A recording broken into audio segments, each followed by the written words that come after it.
વચનામૃત પાન 288, પત્રાંક 254, મુંબઈ, અષાઢ સુદ આઠમ ભોમ 1947.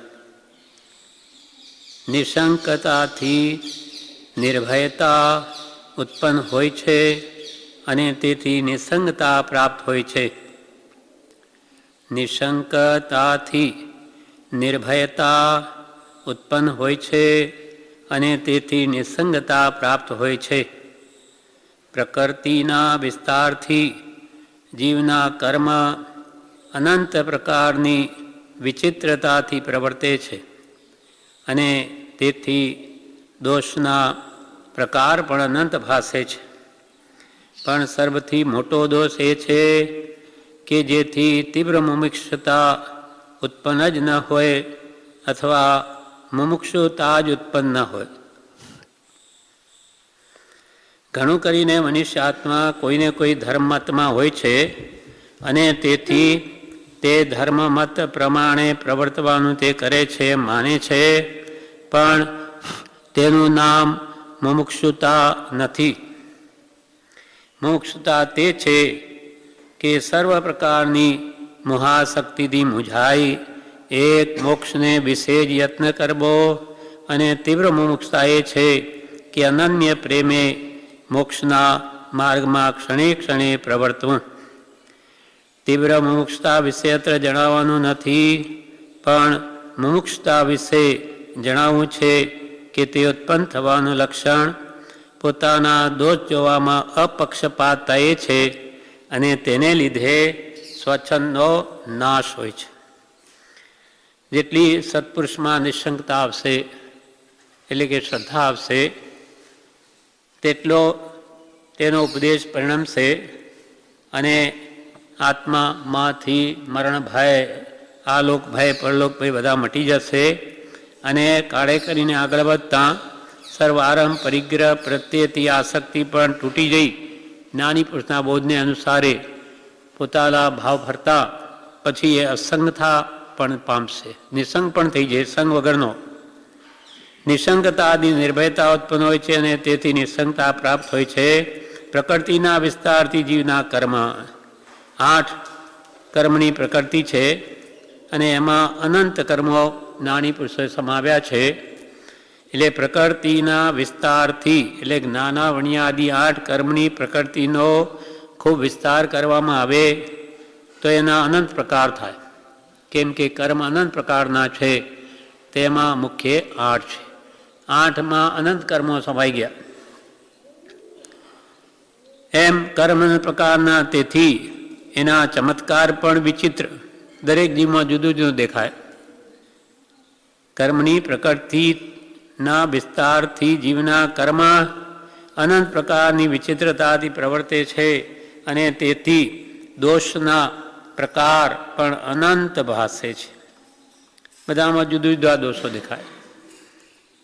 કોઈમાં ક્રોધની તરતમતા વિશે, કોઈમાં માનની, માયાની, લોભની, ઈચ્છા માત્ર લોભ છે. એમ દરેક જીવમાં જુદું જુદું દેખાય છે કે જેથી પણ આ દોષના પ્રકાર પણ અનંત ભાસે છે.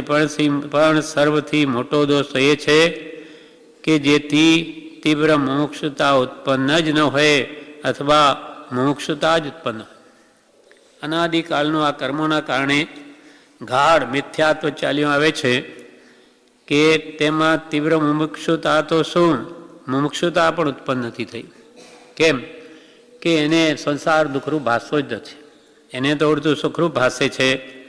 એટલે જ્યાં સુધી એને છૂટવાની કામના જ ન થાય ત્યાં સુધી એના ઉપાય કેમ શોધે? અને ઘણું કરીને મનુષ્ય આત્મા કોઈને કોઈ ધર્માત્મા હોય છે, બધા કોઈને કોઈ ધર્મની આરાધના કરતા હોય, પણ સત્ય શું છે એ તો કોઈ વિરલાને જ ખ્યાલમાં આવે અને તેથી તે ધર્મમત પ્રમાણે પ્રવર્તવાનું તે કરે છે, એમ માને છે, પણ એનું નામ મુમુક્ષુતા નથી. બધા જીવો કે અમે ધર્મ જ પ્રવર્તીએ, અમે કંઈ પાપ થોડું કરીએ છીએ. પેલી વાત સૈનિક મહારાજાની કરેલી, 2 તંબુ કાળા અને સફેદ, તે કે આ જગતમાં તો ધર્માત્મા ઘણા, એમ કોણે કહ્યું? અભય કુમારે. જ્યારે બીજા બધાએ મંત્રીઓ તો કહ્યું કે ના બધા પાપીઓ વધારે છે, ત્યારે અભયકુમાર કે ના ધર્માત્મા વધારે છે. તો કે તમને એકવાર બતાવીશ. પછી બે તંબુ લગાડ્યા, એક સફેદ અને એક કાળો. અને અમુક દિવસે તહેવારના દિવસે કહ્યું ભાઈ બધાને ગામ બહાર આવી અને જે ધર્માત્મા હોય તે સફેદ તંબુમાં જઈને બેસે અને પાપી હોય તે કાળા તંબુમાં બેસે. તો ફૂલ સફેદ તંબુ તો ભરાઈ ગયો, આખો ફૂલ થઈ ગયા. બધા લોકો ત્યાં આવીને બેઠા અને સફેદ તંબુમાં કેટલા હતા? 2 જણ આખા ગામમાંથી, શહેરમાંથી. પછી બધાને પૂછ્યું કે ભાઈ તમે શું શું ધર્મ કરો? તો બધા પોતપોતાના કુલ ધર્મ પ્રમાણે અમે ધર્મ કરીએ જ છે. સપ્તવ્યસન ભોગીઓ પણ એ કર્તવ્યરૂપ ધર્મે કે અમે કર્તવ્ય કરીએ છીએ. અથવા કસાઈ સુદ્ધા પણ એ બોલ્યા કે અમે પણ જો આ જીવોની કતલ ન કરીએ તો લોકો શું ખાય, એટલે અમે પણ ધર્મ આચરીએ છીએ. શ્રેણિક મહારાજનથી આ સપ્તવ્યસન ભોગીઓ પણ પોતાના ધર્માત્મા માને. એટલે કેટલી વિપરીત માન્યતા જગતમાં પ્રચલિત છે. પછી કાળા તંબુમાં જોયા બે જણે, એમને પૂછ્યું, એ વાત થઈ નહોતી તે દિવસે, એટલે ફરીથી આપણે કે કાળા તંબુવાળા એ 2 જણાએ શું પાપ કર્યું? તો એમણે કહ્યું કે અમે સુધર્મા સ્વામી પાસે વ્રત લીધેલું, મદ્ય, દારૂ અને મદ ના ખાવાના, પણ અમારાથી એ ખવાઈ ગયું છે. એટલે અમે વ્રતનો ભંગ કર્યો, એટલે અમે મહાદોષી છીએ. વ્રતથી ભંગ કરે તે મહાદોષ અમે માનીએ છીએ, એટલે અમે અહીંયા બેઠા છીએ. એટલે સાચા ધર્માત્મા એ છે કે જેને અલ્પમાત્ર દોષને, અલ્પ નથી પણ વ્રત ભંગે દોષ જ છે, તો એને માનીને ત્યાં બેઠા. એમ ઘણું કરીને મનુષ્ય આત્મા કોઈને કોઈ ધર્મમતમાં હોય છે અને તેથી તે ધર્મમત પ્રમાણે પ્રવર્તવાનું તે કરે છે, એમ માને છે, પણ એનું નામ મુમુક્ષુતા નથી. તો એ મુમુક્ષુતા શું છે, કોને કહેવી? મુમુક્ષુતા તે છે કે સર્વ પ્રકારની મોહાશક્તિથી મૂંઝાઈ એક મોક્ષને વિશેષ યત્ન કરવો.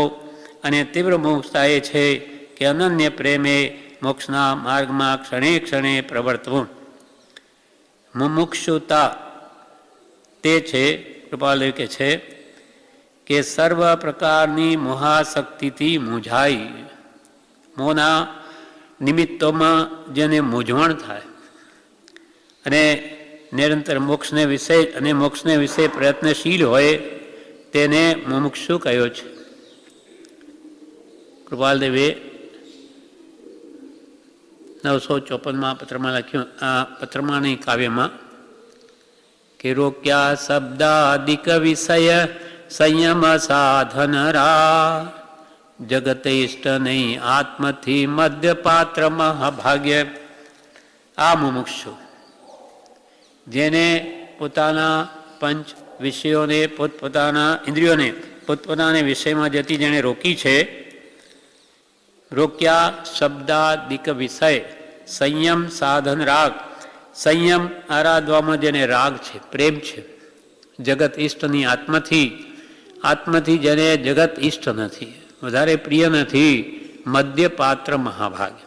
કે મધ્યપાત્ર અને ઉત્કૃષ્ટ પાત્ર તો નહીં તૃષ્ણા જીવ્યાતણી મરણ યોગ નહીં ક્ષો, મહાપાત્ર તે માર્ગના પરમયોગ જીતલો.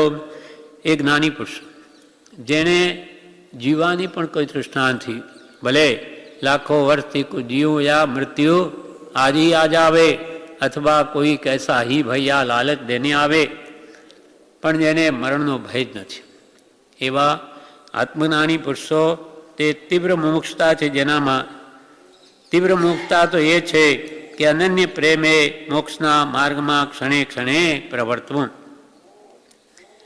હવે કૃપાલ કે તીવ્ર મુમુક્ષતા વિશે અત્રે જણાવવાનું નથી, પણ મુમુક્ષુતા વિશે જણાવવાનું છે કે તે ઉત્પન્ન થવાનું લક્ષણ પોતાના દોષ જોવામાં અપક્ષપાતતા એ છે, અને તેને લીધે સ્વચ્છંદનો નાશ હોય છે. હવે અહીંયા તીવ્ર મુમુક્ષતાની વાત કરવી નથી, પણ મુમુક્ષતા વિશે કૃપાલે કે જણાવવું છે. એનું લક્ષણ શું? પોતાના દોષ જોવામાં અપક્ષપાત, દીઠા નહીં નિજ દોષ તો તરીએ કોણ પાય. આજી બીજાના દોષ જોએ પણ પોતાના દોષ તરફ લક્ષ કરતો નથી તો કયા ઉપારે તરશે? કેમ કે પોતાના દોષો જુએ જ નહીં તો એને ખ્યાલમાં કેમ આવે? અને ખ્યાલમાં નહીં આવે તો કાઢે કેવી રીતે? એટલે પોતાના દોષ જોવામાં અપક્ષપાત હતા. તેમાં પક્ષપાત નહીં કે આખી દુનિયા જૂઠ બોલે કે પાપ કરે તેમ હું કરું, એમાં શું છે, એમ કોઈ જાતનો પક્ષપાત ન કરે. તે જે દોષને કાઢી શકે. કૃપાલય એક પત્રમાં લખે છે, પત્રાંક 609 પાનું 470 ઉપર જણાવે છે, 11મી કલમ, સત્સંગની ઓળખાણ થવી ઘણી દુર્લભ છે. સત્સંગની ઓળખાણ થવી જીવને દુર્લભ છે. કોઈ મહદ પુણ્ય કે તે ઓળખાણ થયે નિશ્ચય કરી આ સત્સંગ સત્પુરુષ છે એવો સાક્ષી ભાવ ઉત્પન્ન થયો હોય તે જીવે તો અવશ્ય કરી પ્રવૃત્તિને સંકોચવી. પોતાના દોષ ક્ષણે ક્ષણે કાર્યે કાર્યે અને પ્રસંગે પ્રસંગે તીવ્ર ઉપયોગે કરી જોવા, જોઈને તે પરીક્ષણ કરવા અને તે સત્સંગને અર્થે દેહ ત્યાગ કરવાનો યોગ થતો હોય તો સ્વીકારવો, પણ તેથી કોઈ પદાર્થને વિશે વિશેષ ભક્તિ સ્નેહ થવા દેવો યોગ્ય નથી. કૃપાલ કે જીવને સત્સંગની પહેલાં તો ઓળખાણ થવી દુર્લભ છે. અને કોઈ મહાપુણ્ય કે જો સત્સંગની ઓળખાણ થઈ હોય કે આ સત્સંગ છે કે અથવા આ સત્પુરુષ છે એવો અંતરમાં સાક્ષી ભાવ ઉત્પન્ન થયો હોય તો તે પુરુષે અવશ્ય કરીને પ્રવૃત્તિને સંકોચવી, નિવૃત્તિ લેવી અને સત્સંગ કરવો. ત્યાં શું કરવું? સત્સંગમાં પણ પોતાના દોષ ક્ષણે ક્ષણે કાર્યે કાર્યે અને પ્રસંગે પ્રસંગે તીક્ષ્ણ ઉપયોગે કરી જોવા.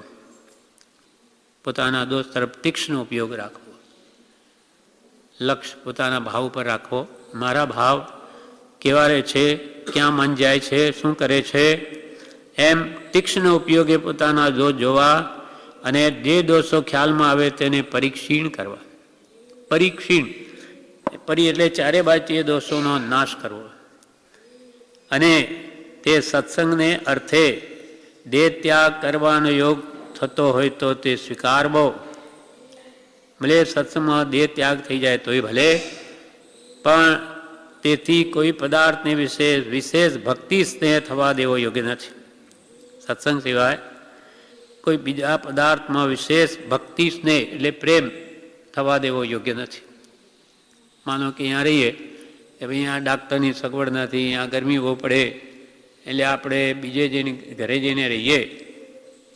એ બધી તુચ્છ એવી અનુકૂળતાથી આ જીવ સત્સંગને છોડી દે છે. એટલે બ્રહ્મચારી કહ્યું છે, દોડ દવા કરવા કરું ઢીલ ધર્મમાં થાય. આ દેહની તો રાખ થવાની છે અંતે, અને આપણા કર્મ પ્રમાણે જ બેદની ભોગવવાની છે, અહીંયા હોય કે બહાર હોય.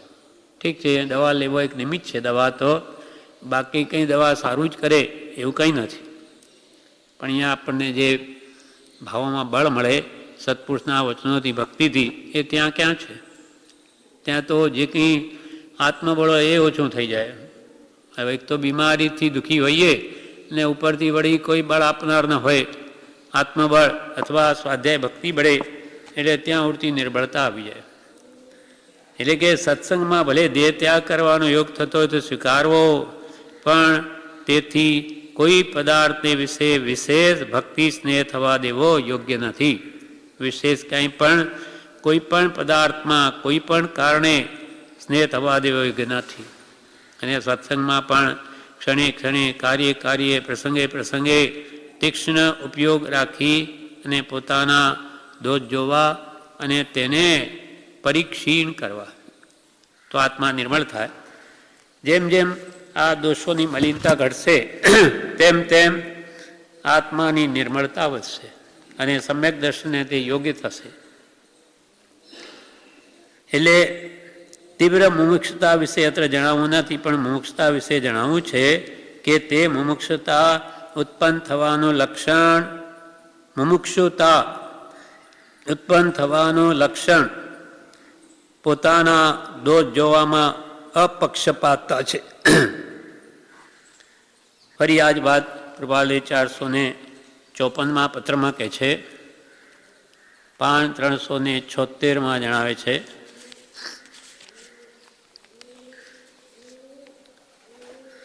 પત્રાંક 454 એમાં છેલ્લા પેરેગ્રાફમાં કહ્યું, સર્વથી સ્મરણયોગ વાત તો ઘણી છે. એવી તો ઘણી વાતો આપણે યાદ રાખવા યોગી છે. સર્વથી સ્મરણયોગ વાત તો ઘણી છે, તથાપી તો પણ સંસારમાં સાવ ઉદાસીનતા, વૈરાગ્ય ભાવ, વિરક્ત ભાવ અને પરના અલ્પ ગુણમાં પણ પ્રીતિ, અને પોતાના અલ્પદોષને વિશે પણ અત્યંત ક્લેશ, પોતામાં અલ્પદોષ પણ દેખાય તેના પ્રત્યે પણ આપણા અંદરમાં અત્યંત ખેદ હોવો જોઈએ કે મારામાં કેવા દોષો છે. પોતે જોઈએ તો ખ્યાલ આવે, બધું આપણા મનની વાત તો આપણે જાણી શકીએ છીએ કે આપણી વૃત્તિઓ કેવી છે. લયું સ્વરૂપ ન વૃત્તિનું અને ગ્રહ્યું વ્રત અભિમાન, ગ્રહે નહીં પરમાર્થને લેવા લૌકિકમાં. બહારથી મહાત્મા ત્યાગી બ્રહ્મચારી કેવડાવે અને અંદરમાં મનની વૃત્તિઓ ભયંકર હોય તો એ બંધ તો મન પ્રમાણે થશે. લોકો ભલે ને મહાત્મા કહે કે ત્યાગી કહે કે બ્રહ્મચારી કહે, પણ આપણું મન કેવું છે? મન એવું મનુષ્યાનામ કારણ બંધ મોક્ષયો અથવા શુભાશુભ પરિણામની ધારા ઉપર બંધ મોક્ષની વ્યવસ્થા છે. શારીરિક ચેષ્ટા પ્રમાણે તે નથી. શરીર ચેષ્ટા ગમે તે હોય, પણ મન ક્યાં છે? મન તરફ જ હંમેશા ચોકી રાખવી જોઈએ, તો જ બંધનથી છૂટાય અથવા પાપથી પાછા વળાય. સર્વથી સ્મરણયોગ વાત તો ઘણી છે, તથાપી સંસારમાં સાવ ઉદાસીનતા, પરના અલ્પ ગુણમાં પણ પ્રીતિ, પોતાના અલ્પદોષને વિશે પણ અત્યંત ક્લેશ, પોતાના અંદરમાં અત્યંત ખેદ થવો જોઈએ કે હજુ આ જીવ તું કેમ સમજતો નથી, અને એના ભાવો કેમ સુધરે, એના માટે સ્વાધ્યાય ભક્તિ સ્મરણમાં કેમ મનને રોકી રાખવું, એનો પુરુષાર્થ હોવો જોઈએ. પોતાના અલ્પદોષને વિશે પણ અત્યંત ક્લેશ, દોષના વિલયમાં અત્યંત વીર્યનો સ્ફુરવો, એ દોષોને કાઢવા માટે અત્યંત વીર્યનો સ્ફુરવો, અત્યંત પુરુષાર્થ. કે આ મન છે નવરું બેઠું નખોદ વાળે, એને કોઈને કોઈ ઉત્તમ કામમાં રોકી રાખવું તો ખરાબ વિચાર ક્યાંથી કરશે? નવરું હોય તો ને. એટલે એને એટલું બધું થકવી નાખવું કે એને કોઈ સમજ ન મળે બીજા વિચાર માટે.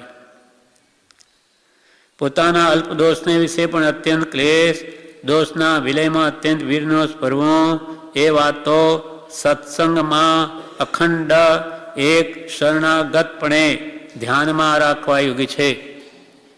આપણા માટે કૃપાળુનું શરણ સ્વીકારી ને નિરંતર પોતાના દોષો જોવા તરફ લક્ષ્ય રાખવો અને એને દૂર કરવામાં અત્યંત વીર્ય ફોરવીને આપણા ઉપયોગને વાળવો છે.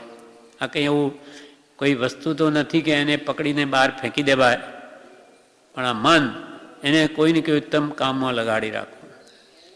પત્ર મોઢે કરવામાં કે વાંચવામાં, વિચારવામાં, લખવામાં, ગોખવામાં કે વાત કરો તો એની કે ભક્તિમાં કે સ્વાધ્યાયમાં કે સ્મરણમાં કંઈ નહીં હોય તો એને કંઈ ને કંઈ કામ સોંપી જ દેવું, તો એ ખરાબ વિચાર કરી જ ન શકે. દયાનંદ સરસ્વતી આર્ય સમાજના ઉપરી હતા, બહુ હૃષ્ટપુષ્ટ હતા, કુસ્તીબાજ, બહુ એક્સરસાઇઝ રોજ કરે ને એમ શરીર બહુ મજબૂત હતું. એટલે એમને એક જણે પૂછ્યું કે આપ ઇતને બળવાન हैं तो आपको काम नहीं सताता है? એકલા જ હતા લગ્ન કરેલા નહીં તો આપકો કામ નહીં સતાતા હૈ? એનો જવાબ શું છે? કામ? कौन सा काम? मैं तो काम में ही हूँ. મને તો નવરાશ જ નથી આવા વિચારો કરવાની. એટલું બધું મારી પાસે કામ છે કે મને આવા વિચારો કરવાનો સમય નથી. એમ હંમેશા મનને કોઈને કોઈ ઉપયોગ કામમાં લગાડી રાખવું, નહીં તો નીચે ઢાળે જવાનો અનાદિનો સ્વભાવ છે, આજનો નથી, અનાદિકાળથી એ જ એની વૃત્તિ છે. એટલે કૃપાલને લખવું પડ્યું કે વ્રત લયું સ્વરૂપ અને વૃત્તિનું. આ વૃત્તિનું કેવું સ્વરૂપ છે તમે જાણતા નથી. તમારા મનની સ્થિતિ અને ઉપરથી તમે વ્રત કરીએ છીએ, વૃત્તિ મનાવો. પોતાના દોષના વિલયમાં અત્યંત વિરનોષ ભરવું એ વાતો સત્સંગમાં અખંડ એક શરણાગત પણ ધ્યાનમાં રાખવા યોગી છે. જેમ બને તેમ નિવૃત્તિ કાળ, નિવૃત્તિ ક્ષેત્ર, નિવૃત્તિ દ્રવ્ય અને નિવૃત્તિ ભાવને ભજજો. તીર્થંકર ગૌતમ જેવા જ્ઞાની પુરુષને પણ સંબોધતા હતા કે સમય માત્ર પણ પ્રમાદ યોગ્ય નથી. કોને કહેતા હતા? 4 જ્ઞાનના ધરતા ગૌતમ સ્વામી, કેટલા પુરુષાર્થશીલ. એમને પણ ભગવાન મહાવીર એમ કહે કે હે ગૌતમ, સમયમ ગોયમ મા પમાય. હે ગૌતમ, સમય માત્રનો પ્રમાદ ન કર. આ મન છે એક સમયમાં તો કરોડો ભાવ વધારી દેવું છે. નિવૃત્તિ કાળ શોધવો. જે સમયમાં નિવૃત્તિ લઈએ તે નિવૃત્તિ કાળ. નિવૃત્તિ ક્ષેત્ર એવા આશ્રમ જેવા. નિવૃત્તિ દ્રવ્ય પોતાનો આત્મા જ્યારે નિવૃત્તિ લે તે નિવૃત્તિ દ્રવ્ય થયું. અને નિવૃત્તિ ભાવ એટલે રાગ દ્વેષને ત્યાગવાનો ભાવ, તે છે નિવૃત્તિ ભાવ, કે મારા ભાવો છોડવા છે. એટલે નિવૃત્તિ કાળ, નિવૃત્તિ ક્ષેત્ર, નિવૃત્તિ દ્રવ્ય, નિવૃત્તિ ભાવને ભજ્યો. તીર્થંકર ગૌતમ જેવા જ્ઞાની પુરુષને પણ સંબોધતા હતા કે સમય માત્ર પણ પ્રમાદ યોગ્ય નથી.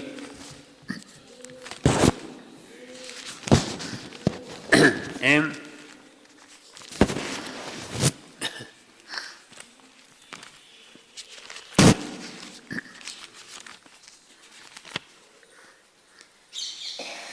તીવ્ર મુમુક્ષુતા વિશે અત્રે જણાવવાનું નથી, પણ મુમુક્ષુતા વિશે જણાવવાનું છે કે તે મુમુક્ષુતા ઉત્પન્ન થવાનું લક્ષણ કેવી રીતે મુમુક્ષતા આવે? તો કે પોતાના દોષ જોવામાં અપક્ષપાતતા હોય તો, અને તેને લીધે સ્વચ્છંદનો નાશ હોય છે. પોતે ખરેખર મુમુક્ષુ થાય, સાચો જન્મથી છૂટવાનો કામી થાય તો એનો સ્વચ્છંદ નાશ પામે છે. એ પણ કોણ થશે? જે જ્ઞાનીની આજ્ઞા આરાધ છે તે જ. સ્વચ્છંદ જ્યાં થોડી અથવા ઘણી હાનિ પામ્યો છે ત્યાં તેટલી બોધ બીજ યોગ્ય ભૂમિકા થાય છે. સત્સંગ જ્યાં થોડી અથવા ઘણી હાનિ પામ્યો છે, રહી ગયું સત્સંગ,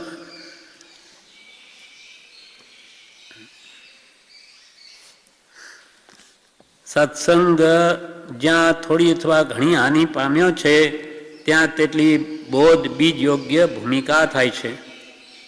આના વિશે 219 પાન ઉપર કૃપાલય જણાવે છે.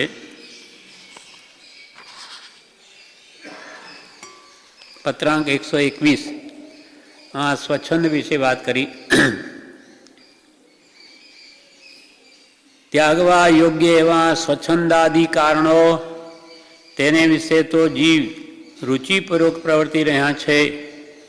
જેનું આરાધન કરવું ઘટે છે એવા આત્મ સ્વરૂપ સત્પુરુષો વિશે કાં તો વિમુખપણું અને કાં તો અવિશ્વાસપણું વર્તે છે.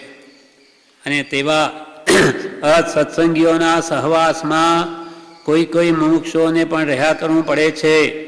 તે દુઃખી માના તમે અને મુનિ આદિ પણ કોઈ અંશે ગણવા યોગ્ય છે. અસત્સંગ અને સ્વેચ્છાએ વર્તના ન થાય અથવા તેને જેમને અનુસરાય તેમ પ્રવર્તનથી અંતર્વૃત્તિ રાખવાનો વિચાર રાખ્યા જ કરવો એ સુગમ સાધન છે. આ પત્ર ખંભાતના અંબાલાલભાઈ ઉપર છે. એમાં લખ્યું, ત્યાગવા યોગ્ય એવા સ્વચ્છંદ આદિ કારણો, સ્વચ્છંદને પ્રતિબંધ, ટાળી સ્વચ્છંદને પ્રતિબંધ. સ્વચ્છંદ એટલે શું? પોતાની ઈચ્છાએ પ્રવર્તવું, તેનું નામ સ્વચ્છંદ. સ્વ એટલે પોતાનું, છંદ એટલે ઈચ્છા, પોતાની ઈચ્છા પ્રમાણે કરવું. હવે ધર્મ માર્ગમાં તો એને ખબર જ નથી કે મારું કલ્યાણ સામા છે, છતાં પોતાની મરજી પ્રમાણે અનેક સાધનો એને પૂર્વે જન્મ કર્યા છે અને હજુ સુધી રખડે છે. ત્યાગવા યોગ્ય એવા સ્વચ્છંદ આદિ કારણો, તેને વિશે તો જીવ રુચિપૂર્વક પ્રવર્તી રહ્યા છે.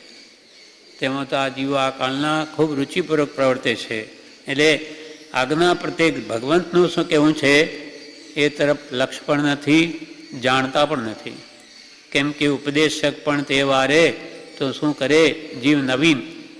ગુરુ જેવા મળ્યા નથી જેને સત્માર્ગ બતાવી શકે, તો શ્રાવકો વિશે શું કરી શકે?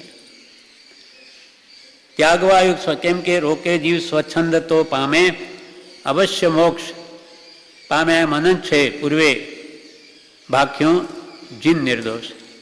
નિર્દોષ એવા 18 દૂષણથી રહિત એવા તીર્થંકર ભગવંતોએ ભાખ્યું છે કે જે જીવ સ્વચ્છંદને રોકી નાનીની આજ્ઞા પ્રમાણે પ્રવર્તશે તે જીવ જરૂર મુક્તિને પામશે. આ પૂર્વે અનંતા પામ્યા છે. તો એવા ત્યાગવા યોગ્ય એવા સ્વચ્છંદ આદિ કારણો, તેને વિશે તો જીવ રુચિપૂર્વક પ્રવર્તી રહ્યા છે. અને જેનું આરાધન કરવું ઘટે, નાનીની આજ્ઞાનું આરાધન કરવું ઘટે, એવા આત્મા સ્વરૂપ સત્પુરુષો વિશે કાં તો વિમુખપણું, પ્રત્યેક સદગુરુ યોગમાં વર્તે દ્રષ્ટિ વિમુખ, અસદગુરુને દ્રઢ કરે નિજ માનાર્થે મુખ્ય. સાચા જ્ઞાની પુરુષો એના પ્રત્યે તો વિમુખતા, અને કુગુરુ પ્રત્યે અત્યંત પ્રેમ, અને પાછો મતનો દ્રઢ આગ્રહ. એટલે જેનું આરાધન કરવું ઘટે એવા આત્મ સ્વરૂપ સત્પુરુષો વિશે કાં તો વિમુખપણું અને કાં તો અવિશ્વાસ પણ વર્તે છે. એના પ્રત્યે વિશ્વાસ આવતો નથી, પ્રતીતિ આવતી નથી. અને તેવા અસત્સંગીઓના સહવાસમાં કોઈ કઈ મોક્ષોને પણ રહ્યા કરવું પડે છે. કૃપાલ કે છે અસત્સંગીઓ, જેનો સત્સંગ નહીં કરવો જોઈએ એવાના સહવાસમાં કોઈ કોઈ મુમુક્ષોને હજુ રહેવું પડે છે સમાજમાં બેઠા. એટલે તે દુઃખીમાંના તમે, અંબાલભાઈ એ દુખિયામાં એક તો તમે, અને બીજા મુનિ પ્રભુશ્રીજી ત્યાગગ્રસ્તને ગુરુ માને એટલે એમની નિંદા કરે. તે દુઃખીમાંના તમે અને મુનિયાદિ પણ કોઈ કોઈ અંશે ગણવા યોગી છે.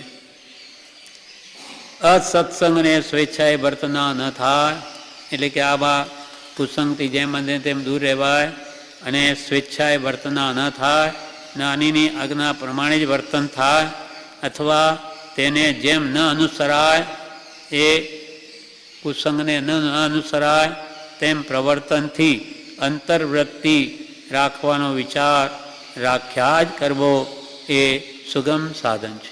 એટલે આવા સત્સંગથી જેટલા દૂર રહેશો એટલી વધારે તમને સરળતા રહેશે,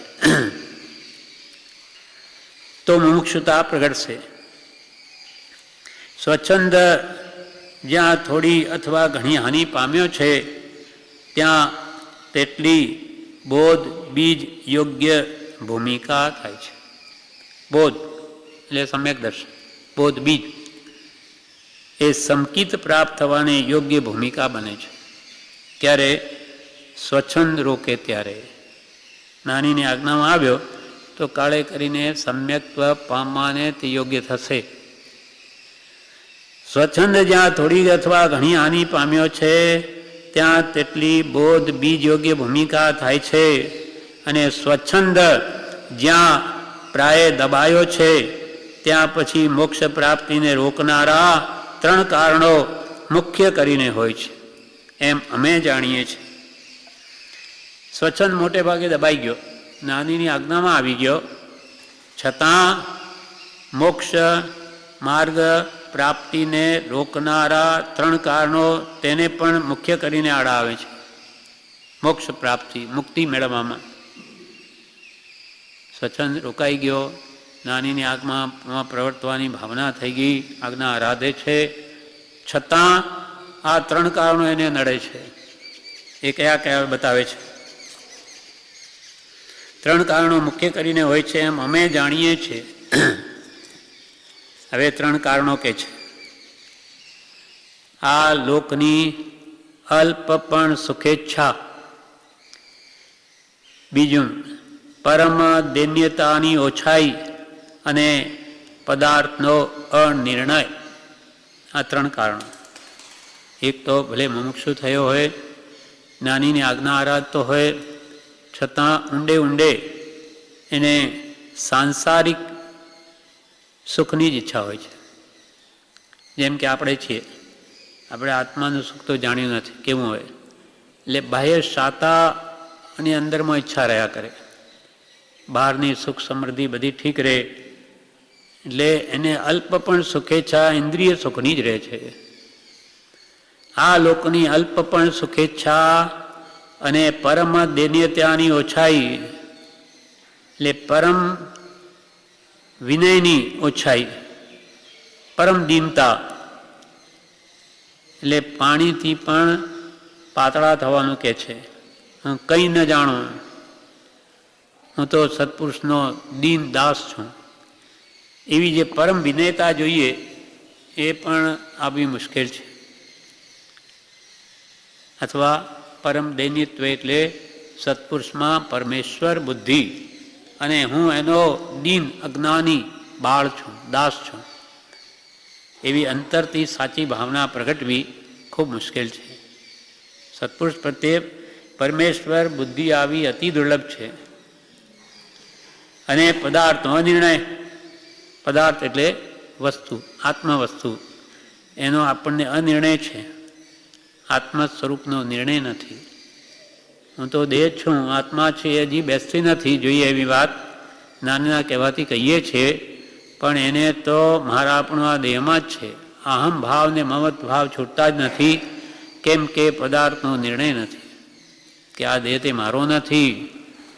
ભલે રોજે સવારમાં બોલીએ છીએ પત્રમાં, પણ એવું થવું જ છે.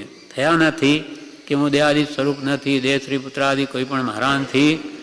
શુદ્ધ ચૈતન્ય સ્વરૂપ અવિનાશી એવો હું આત્મા છું. એમ આત્મા ભાવના કરતાં તો રાગદ્વેષનો ક્ષય થાય. તો આપણે રાગદ્વેષ તો જતા નથી, તો પછી આત્મભાવના બરોબર નથી. ખાલી બોલીએ છે પણ અંતરમાં એની કંઈ સ્પર્શના નથી, ઉપર ઉપરથી થાય છે. એટલે આ 3 કારણો ભલે જ્ઞાનીની આજ્ઞામાં પ્રવર્તો હોય તો એને આડા આવે છે. એક તો આ લોકની અલ્પ પણ સુખેચ્છા, બીજું પરમ દૈન્યતાની ઓછાઈ એટલે પરમ વિનયની ઓછાઈ અને પદાર્થનો અનિર્ણય. એ બધા કારણો ટાળવાનું બીજ હવે પછી કહીશું. તે પહેલાં તે જ કારણોને અધિકતાથી કહીએ છીએ. કૃપાલદેવે આ પત્ર લાંબો લખ્યો છે, એમાં કે છે આ 3 કારણો વિશે, એક 3 કારણોને કેમ દૂર કરવા, એટલે કે જગતની અલ્પણ સુખેચ્છા કેમ મટે અને પરમ વિનય એનામાં કેમ આવે, કે આત્માનો નિર્ણય કેમ થાય, એ વાત પછી કરીશું. પણ એથી પહેલાં તો એ જ કારણોને થોડું વિસ્તારથી કે એની સમજીએ. કૃપાલ કે એ બધા કારણો ટાળવાનું બીજ હવે પછી કહીશું. એથી પહેલાં તે જ કારણોને અધિકતાથી કહીએ છીએ. એ 3 કારણોનો જ વિસ્તાર પહેલાં કરીએ છીએ, પછી એનો ઉપાય પછી કહીશું. એમ કે છે, પહેલું, આ લોકની અલ્પ પણ સુખેચ્છા એ ઘણું કરીને તીવ્ર મુમુક્ષુતાની ઉત્પત્તિ થયા પહેલાં હોય છે. તીવ્ર મુમુક્ષુતા તો પછી જ્ઞાની થઈ જાય, એના પહેલાં હોય છે. ઊંડે ઊંડે ઈચ્છાઓ આ જ હોય છે. આ લોકની અલ્પ પણ સુખેચ્છા એ ઘણું કરીને મોટે ભાગે તીવ્ર મુમુક્ષુતાની ઉત્પત્તિ થયા પહેલાં હોય છે. તે હોવાના કારણો નિશંકપણે તે સત છે એવું દ્રઢ થયું નથી. આપણા અંતરમાં કે નિશંકપણે શંકારહિતપણે નાની પુરુષ સાચા છે કે એને બતાવેલો માર્ગ સાચો જ છે, એ સત્ય જ છે અથવા આત્માનું અસ્તિત્વ છે જ, એ દ્રઢ થયું નથી. તે હોવાના કારણો નિશંકપણે એટલે શંકારહિતપણે તે સત છે, સત્ય છે, આત્માનું અસ્તિત્વ છે એવું દ્રઢ થયું નથી. અથવા તે પરમાનંદ રૂપ જ છે એમ પણ નિશ્ચય નથી. આપણને સુખ આત્મામાં જ છે એ નિર્ણય થયો નથી. આપણને સુખ પાંચ એના વિષયોમાં ભાસે છે. અને આત્મા પરમાનંદ રૂપ છે એ બેઠું નથી હજુ. જેમ કૃપાલે કહ્યું સુખ અંતરમાં છે, બહાર શોધવાથી નહીં મળે. અંતરનું સુખ અંતરની સમશ્રેણીમાં છે. તે થવા બાહ્ય પદાર્થો સમજનું આશ્ચર્ય ભૂલ આપણને ક્યાં બધું ભૂલાઈ જાય છે. બહારની વસ્તુનું જ મહાત્મ્ય રહે છે, આત્માનું મહાત્મ્ય જોઈએ તેવું નથી. એટલે આપણી બધી ઉપલબ્ધ ક્રિયા છે, જોઈએ તેવું થયું નથી. કરવાની ભાવના હોય તો એ સારું છે અને એમ જ આગળ થતા થશે, પણ હજુ થયું નથી. માટે ઊંડે ઊંડે અને અલ્પ પણ ઈચ્છા આ લોકના સુખની જ રહે છે. આ આપણે પણ કંઈક મોક્ષ સુખરૂપ શું? આપણને સુખરૂપ સંસારની બધી વસ્તુઓ સુખરૂપ ખાવું, પીવું, જોવું, સૂંઘવું, સાંભળવું, આ બધું સુખરૂપ ભાષ્ય છે. એટલે ઊંડે ઊંડે ઈચ્છા એટલે આપણે કહીએ છીએ મોક્ષ સુખરૂપ છે, પણ હજુ વાસ્તવિક ભાવ સમજાયો નથી. આ લોકની અલ્પ પણ સુખેચ્છા એ ઘણું કરીને તીવ્ર મુમુક્ષુતાની ઉત્પત્તિ થયા પહેલાં હોય છે. તે હોવાના કારણો શું? તો કે નિશંકપણે તે સત છે એવું દ્રઢ થયું નથી. અથવા તે પરમાનંદ રૂપ જ છે, આત્મા પરમાનંદ રૂપ જ છે, આત્મામાં અનંત સુખ છે એમ પણ નિશ્ચય નથી. અથવા તો મુમુક્ષુતામાં પણ કેટલોક આનંદ અનુભવાય છે, તેને લીધે બાહ્ય શાતાના કારણો પણ કેટલીક વાર પ્રિય લાગે છે. કંઈક મુમુક્ષુ થયા હોય, આપણે બહારની ઉપાધિ છોડીને ત્યાં બેઠા તો આપણને અહીંયા કેટલીક શાંતિ અનુભવાય, બહુ જ શાંતિ છે. કેમ કે ઈચ્છાઓ થોડી ઘટી એટલે એને થાય કે આપણે તો બસ જાણે હવે બહુ કામ કરી લીધું. અથવા તો મુમુક્ષુતામાં પણ કેટલોક આનંદ અનુભવાય છે, તેને લીધે બાહ્ય શાતાના કારણો પણ કેટલીક વાર પ્રિય લાગે છે. બાહ્ય સુખ સામર્થ્ય મળી હોય તો એમાં અટકી જાય. આ મોક્ષ પ્રાપ્તિ સુલભ નથી, એમાં ઘણા વિઘ્ન છે. કંઈ ને કંઈ આ આત્મા ખડી રહે છે. નહીં તો અનંત કાળમાં અનંત વાર જીન દીક્ષા લીધી, કંઈ પુરુષાર્થ ઓછો કર્યો છે, કેમ બધો ફોગ ગયો? આ બધા કારણો નડે છે. કોઈ ને કોઈ કારણો એને આડો આવી જાય એટલે ત્યાં અટકી પડે ને આગળ વધી શકતો જ નથી. મુમુક્ષુતામાં પણ કેટલોક આનંદ અનુભવાય છે, તેને લીધે બાહ્ય શાતાના કારણો પણ કેટલીક વાર એને પ્રિય લાગે છે. અને તેથી આ લોકની અલ્પ પણ સુખેચ્છા રહ્યા કરે છે, જેથી જીવની યોગ્યતા રોકાઈ જાય છે, બસ અટકી પડે છે. એના વિશે વિવેચનમાં બ્રહ્મચારીજી જણાવે છે,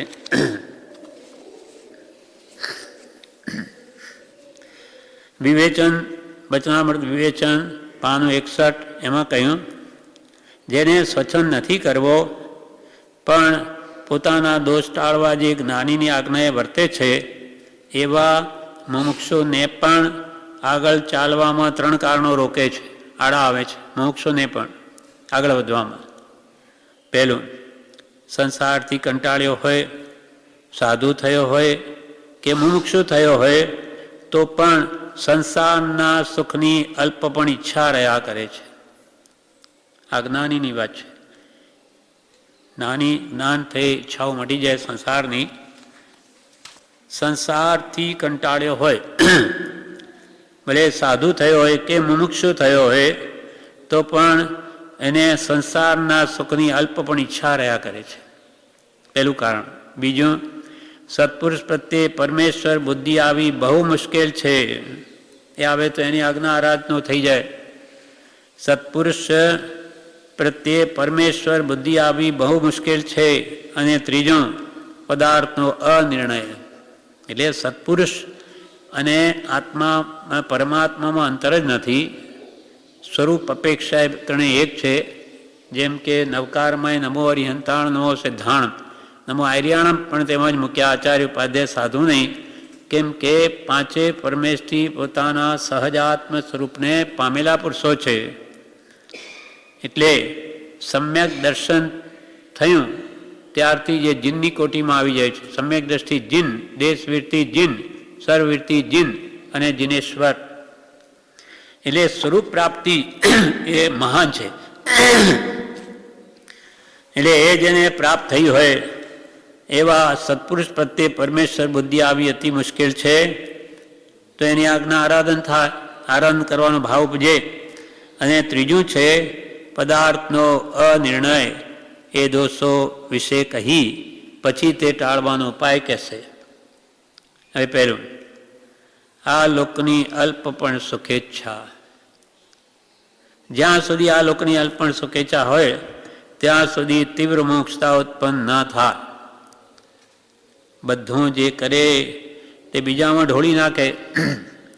જે કંઈ બાહ્ય ક્રિયા કરે છે એ સંસાર અને સંસારની છે, એટલે બધી ક્રિયાને વેચી નાખે છે સંસારની સામગ્રીઓ માટે, સંસાર સુખ માટે.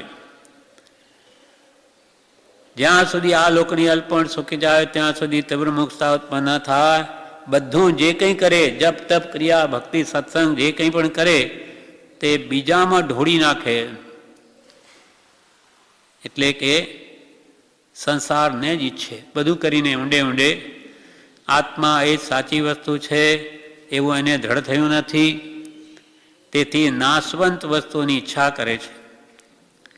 પોતાનો આત્મા એ જ પરમાત્મા છે, તે અનંત સુખરૂપ છે, એ એને દ્રઢ થયું નથી. તેથી આ જગતની નાશવંત વસ્તુઓની ઈચ્છા કરે છે. અનિત્ય વસ્તુઓની ઈચ્છા વિચારવાન હોય તે ન કરે. ખરા વિચારવાન નાની પુરુષ છે એ આવા નાશવંત વસ્તુઓની ઈચ્છા ન કરે. આત્મા જ પરમાનંદ રૂપ છે, અનંત સુખનો ધણી આત્મા છે એવું એને દ્રઢ થયું નથી. આત્મામાં અનંત સુખ છે, સ્વયં જ્યોતિ સુખધામ છે, એને નથી બેઠું. એટલે આપણે બોલીએ છીએ પણ જોઈએ એવું અંદરમાં કે સુખ આત્મામાં જ છે. આ સંસારની બધી સામગ્રી દુઃખરૂપ જ છે, એને નથી બેઠું. એટલે જ્યાં સુખ બુદ્ધિ છે તેને ઈચ્છે છે અંતરથી. આત્મા જ પરમાનંદ રૂપ છે અને સુખનો ધણી તો આત્મા છે એવું એને દ્રઢ થયું નથી. તેથી આ લોકની અલ્પ પણ સુખેચ્છા રહ્યા કરે છે, તેથી તીવ્ર મોક્ષતા આવતી નથી. મોક્ષ માર્ગમાં પુરુષાર્થ કરતો હોય છે ત્યારે એને પુણ્યના યોગે સાતાના કારણો મળે છે, તેમાં જ ખલી રહે છે. શાસ્ત્રમાં એક મંગુસુરીનું દ્રષ્ટાંત છે. મંગુસુરી આચાર્ય હતા, ઘણા શાસ્ત્રોના અભ્યાસી હતા.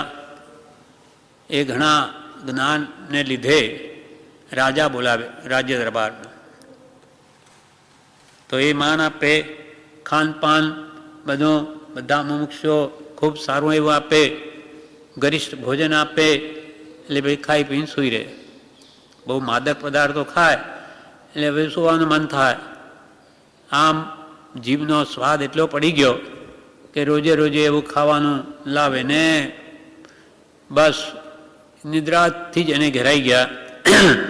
એટલે આ રીતે બધું ભૂલી ગયા અને મરી. અને તે જ ગામના ગટર પાસે યક્ષ મંદિર હતું, તેમાં યક્ષ રૂપે ઉત્પન્ન થયા. એટલે હલકી દેવગતિમાં ગયા આચાર્ય થઈને. પછી એ જીભ કાઢી યક્ષ મૂર્તિમાં બતાવે બધાને, ત્યાં થઈને એમના શિષ્યો બહાર લૂંટે જાય કે જીભ બતાવે પેલો યક્ષ. ત્યારે બીજા શિષ્યો કે આ શું છે, આ શા માટે એમ કરે છે? એટલે એક દે પૂછ્યું કે આ જીભ કેમ કાઢો છો? તો કે ભાઈ આ તમારો ગુરુ મંગુ તે ખાવાની આસક્તિને લઈને થઈ ગયો પંગુ, માટે આ હવે તમે કોઈ દિવસ આ જીભના ચપાટા ચટપટા કરશો નહીં તો મારી જેવી તમારી ગતિ થશે. તમે મુનિ છો, હું એવો હતો, પણ આ ખાવા પીવામાં આસક્તિ કરી અને પ્રમાદ કરી બધું ભૂલી ગયો અને હલકીઓનીમાં આવીને પડ્યો છું. એમ સુખ સાતાના આપણને સામગ્રી મળે કે બીજાએ બોલાવે કે ભાઈ ચાલો મુમુક્ષુ છે, આવો જમવા આવો, એમ કરો તેમ, એમ કરતાં કરતાં પેલો જો જાગૃતિ નહીં રાખે તો અટકી પડે, આગળ ન વધી શકે.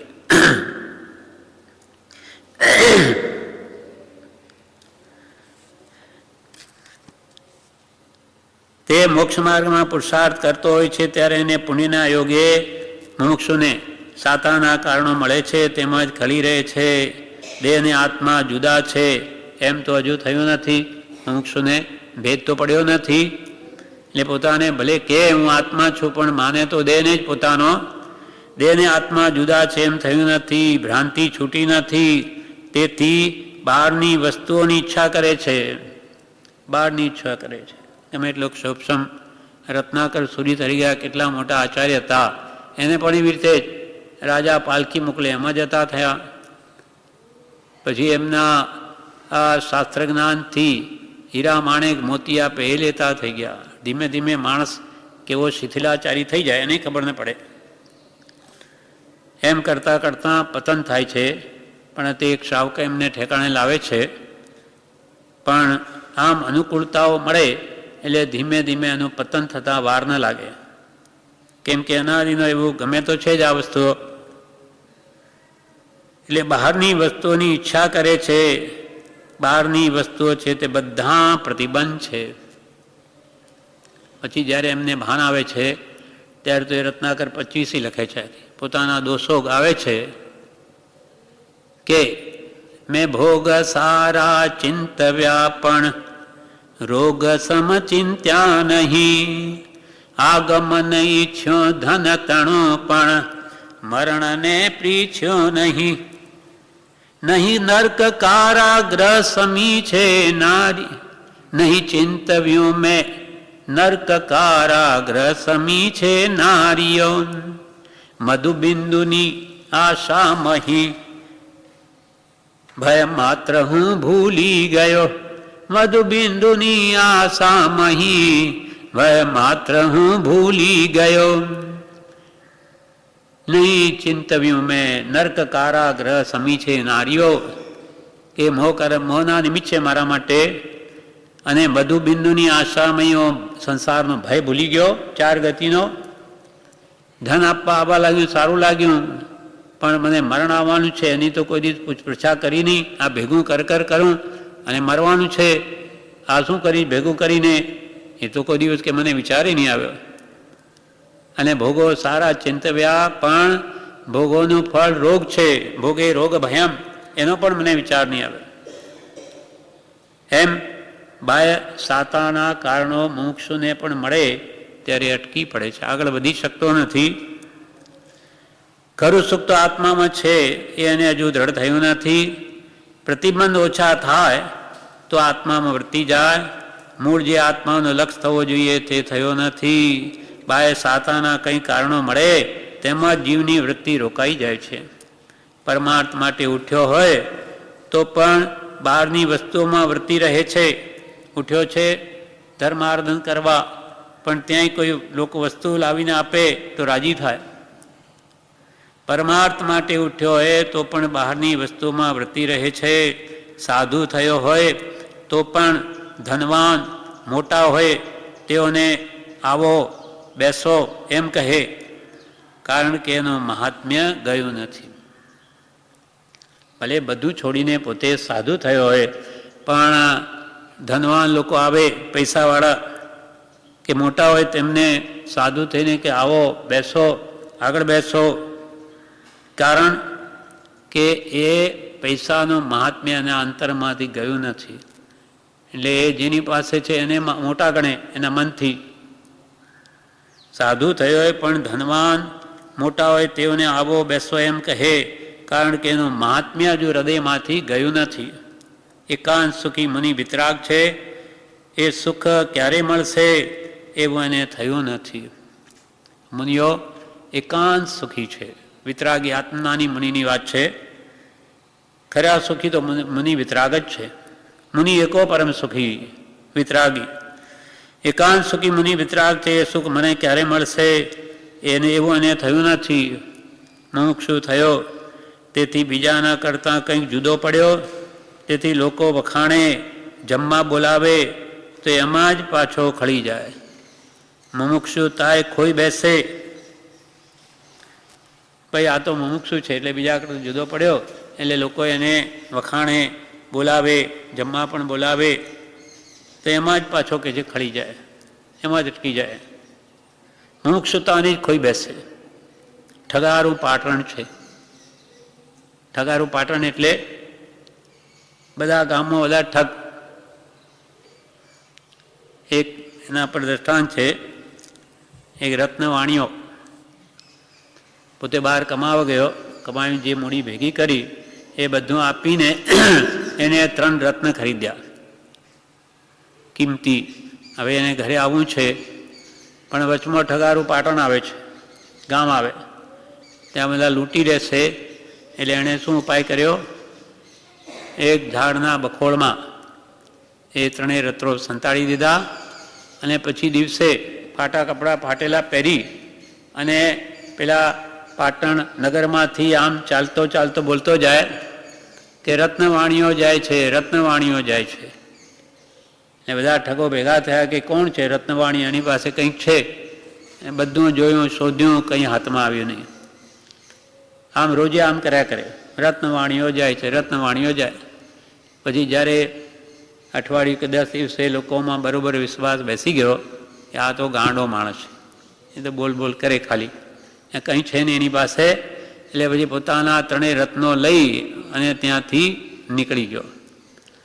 એમ આ સંસારમાં બધું ઠગારું પાટણ જ છે. બધા મોહના પ્રબળ નિમિત્તો જ છે. એમાં જ્યાં ત્યાં ભરાઈ ગયા તો એ મુમુક્ષુતાથી પણ આગળ વધી શકે નહીં. લોકો વખાણે જમવા બોલાવે તેમજ પાછો ખળી જાય, મુમુક્ષા ખોઈ બેસે. ઠગારું પાટણ છે, જ્યાં વૃત્તિ ઢળી જાય ત્યાં બંધન થઈ જાય.